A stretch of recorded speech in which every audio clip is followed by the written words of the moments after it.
जौना गीत से पवन सिंह बनले रातों रात स्टार, आखिर के बा ए गीत के लेखक जेकर नाम गुमनाम बा। नमस्कार, हमर नाम नेहा हर व भोजपुरिया चस्का देख रहल बानी। साल 2008 में भोजपुरी गायक पवन सिंह एगो गीत गौनी जौना के नाम रहे लॉलीपॉप लागेलू। ई गाना पवन सिंह के रातों रात सुपरस्टार बना देलस। ई गीत खाली भारत में ही ना बल्कि विदेश में भी तहलका मचैलस। आखिर इतना हिट होके वाला गाना के लिखले के रहे रउआ के पता ना होई, काहे कि यहाँ के नाम पवन सिंह के नाम के आगे दब सा गईल बा। त आई बतावत बानी और राइटर के बता दी, पवन सिंह के लॉलीपॉप गाना के लिखले रहनी जाहिद अख्तर और ये गाना से पवन सिंह के अंतर्राष्ट्रीय पहचान मिलल रहे।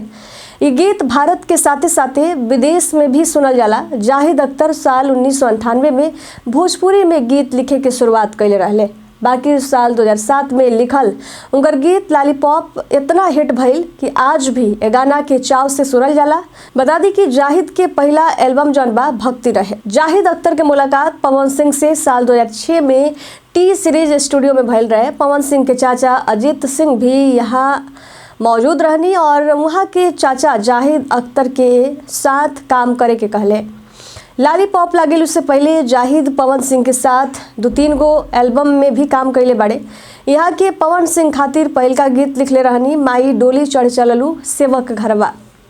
ये गाना भी बहुते हिट भइल रहे। एक बाद साल 2007 में गीत लॉलीपॉप लिखले। इतना हिट गाना लिखे वाला जाहिद के बारे में बहुते कम लोग जानत बा। गूगल सर्च में भी उनका नाम ना लौकेला, यूट्यूब सर्च में भी वहाँ के नाम ना आवेला। बता दी कि जाहिद पवन सिंह खातिर 20 गो फिल्मन में गीत लिखले बाड़े, साथ ही निरहुआ खेसारी खातिर भी गीत लिखले बाड़े।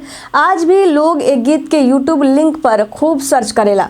भोजपुरी गायक अभिनेता पवन सिंह के गावल ई गीत जाहिद अख्तर के लिखल बा, जबकि एकर संगीत लिखले रहले विनय विनायक।